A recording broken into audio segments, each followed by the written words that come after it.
Hi ಸ್ನೇಹಿತರೆ, very good morning. ಹೇಗಿದ್ದೀರಾ ನೀವೆಲ್ಲ? ಬಲ್ಲಾಲ್ಸ್ ಕ್ಯಾಬೋಸಲ್ಲಿ ಇವತ್ತು ನಾವು ಹಲಸಿನ ಹಣ್ಣಿನ ಸಾಫ್ಟ್ ಆಗಿರುವ ಹಲ್ವಾ ಮಾಡುವ ರುಚಿಯಾದ ಹಲ್ವಾ. ಸೊ ಬನ್ನಿ ಹೇಗೆ ಮಾಡೋದು ಅಂತ ನೋಡ್ಕೊಂಡು ಬರೋಣವಾ. ಒಂದು ಮಿಕ್ಸಿ ಜಾರಿಗೆ ಸುಮಾರು 30-35 ಏನು ಸೋಳೆ ಇದೆ ಹಲಸಿನ ಹಣ್ಣಿನದ್ದು, ಅದರ ಬೋಳೆಯನ್ನು ತೆಗೆದು ಬೀಜವನ್ನು ತೆಗೆದು ನುಣ್ಣಗೆ ರುಬ್ಕೊಳ್ಳುವ, ಪೇಸ್ಟ್ ಮಾಡ್ಕೊಳ್ಳುವ. ನಂತರ ಒಂದು ಬಿಸಿಯಾದ ಪ್ಯಾನಿಗೆ 2 ಟೇಬಲ್ ಸ್ಪೂನ್ನಷ್ಟು ತುಪ್ಪವನ್ನು ಹಾಕ್ಕೊಂಡು 1 ಮುಷ್ಟಿಯಷ್ಟು ಗೋಡಂಬಿಯನ್ನು ಹಾಕ್ಕೊಂಡು ಹುರ್ಕೊಳ್ಳುವ.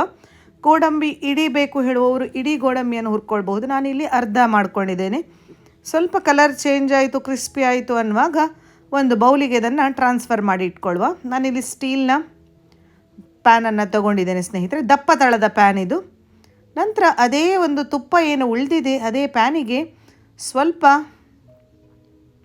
ತುಪ್ಪ ಬೇಕಿದ್ರೆ ಆ್ಯಡ್ ಮಾಡ್ಕೊಳ್ಳಿ. ನಾನು ಅಷ್ಟೇ ತುಪ್ಪದಲ್ಲಿ ಗ್ರೈಂಡ್ ಮಾಡಿದಂತಹ ಹಲಸಿನ ಹಣ್ಣಿನ ಏನು ಪೇಸ್ಟ್ ಇದೆ ಅದನ್ನು ಹಾಕ್ಕೊಂಡೆ. Medium ಫ್ಲೇಮಲ್ಲಿರಲಿ flame.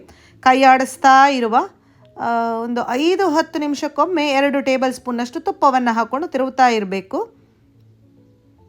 ತುಪ್ಪ ಸುಮಾರು ಅರ್ಧ ಬೌಲ್ನಷ್ಟು ಬೇಕಾಗ್ತದೆ. ಒಮ್ಮೆಲೇ ಆ್ಯಡ್ ಮಾಡಲಿಕ್ಕಿಲ್ಲ, ಬ್ಯಾಚ್ ವೈಸಲ್ಲೇ ಆ್ಯಡ್ ಮಾಡ್ಕೊಳ್ತಾ ಇರುವಂಥದ್ದು. ನೋಡಿ, ಹೀಗೆ ಕಂಟಿನ್ಯೂಸ್ ಆಗಿ ಕೈ ಆಡಿಸ್ತಾ ಇರಬೇಕು, ತಳ ಹಿಡಿಯುವ ಸಾಧ್ಯತೆ ಇರ್ತದೆ. ನಂತರ ಸ್ವಲ್ಪ ಡ್ರೈ ಆಗ್ತಾ ಬಂತು, ನೀರಿನ ಅಂಶ ಹೋಯಿತು ಅನ್ನುವಾಗ ಅದಕ್ಕೆ 1 ಬೌಲ್ನಷ್ಟು ಏನು ಬೆಲ್ಲ ಇದೆ ಅದರ ಪಾಕವನ್ನು ಮಾಡ್ಕೊಂಡು ಹಾಕ್ಕೊಂಡಿದ್ದೇನೆ. ಪಾಕ ಅಂದರೆ ಜಸ್ಟ್ ನೀರು ಮಾಡ್ಕೊಂಡಂಥದ್ದು, ಪಾಕ ಏನು ಬರ್ಸ್ಕೊಳ್ಳಿಲ್ಲ, ಸಿರಪ್ ಅಂತ ಹೇಳ್ಬೋದು. ಬೆಲ್ಲದ ಸಿರಪ್ಪನ್ನು ಹಾಕ್ಕೊಂಡು ಸರಿಯಾಗಿ ಮಿಕ್ಸ್ ಮಾಡುವ. ನೋಡಿ, ಈಗ ಕರೆಕ್ಟಾಗಿ ಬೆರೆತುಕೊಂಡಿದೆ. ಕೈ ಆಡಿಸ್ತಾ ಇರುವ.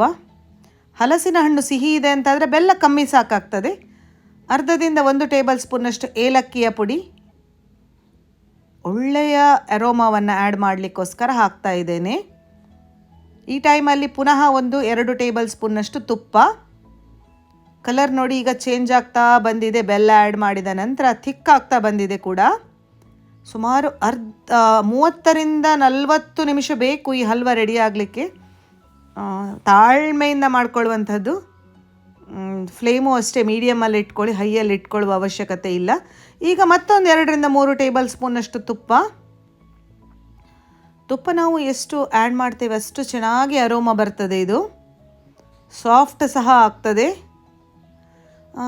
ಸಾಮಾನ್ಯವಾಗಿ ಇದಕ್ಕೆ ದ್ರಾಕ್ಷಿಯನ್ನು ಆ್ಯಡ್ ಮಾಡೋದಿಲ್ಲ, ಯಾಕಂದರೆ ದ್ರಾಕ್ಷಿ ಸ್ವಲ್ಪ ಹುಳಿಯನ್ನು ಕೊಡ್ತದೆ ಅನ್ನೋ ಕಾರಣದಿಂದ. ನೋಡಿ, ಈಗ ಕೈ ಆಡಿಸ್ತಾ ತಳ ಬಿಡಲಿಕ್ಕೆ ಸ್ಟಾರ್ಟ್ ಆಗಿದೆ.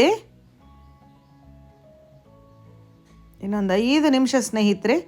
ಈ ಟೈಮಲ್ಲಿ ನಾನು ಹುರಿದಿಟ್ಟಂತಹ ಗೋಡಂಬಿಗಳನ್ನು ಹಾಕ್ಕೊಳ್ತಾ ಇದ್ದೇನೆ.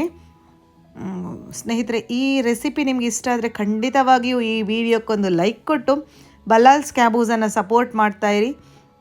ಈ ವಿಡಿಯೋ ಮಾತ್ರ ಅಲ್ಲದೆ ಹಲಸಿನ ಹಣ್ಣಿನ ದೋಸೆ ಹೇಗೆ ಮಾಡೋದು, ಹಲಸಿನ ಹಣ್ಣಿನ ಇಡ್ಲಿ ಹೇಗೆ ಮಾಡೋದು, ಇದೆಲ್ಲವನ್ನು ನಾನು ಮೊದಲಿನ ವಿಡಿಯೋದಲ್ಲಿ ಶೇರ್ ಮಾಡಿದ್ದೇನೆ ಮುಂಚೆನೇ.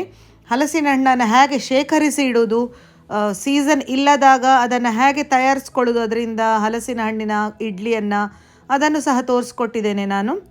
ಸೊ ನೋಡ್ತಾ ಇರಿ, ಸಪೋರ್ಟ್ ಮಾಡ್ತಾ ಇರಿ.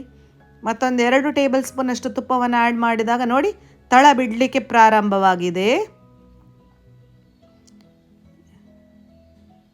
ಕೈಯಂತೂ ಕಂಟಿನ್ಯೂಸ್ ಆಗಿ ಆಡಿಸ್ತಾ ಇರಬೇಕು.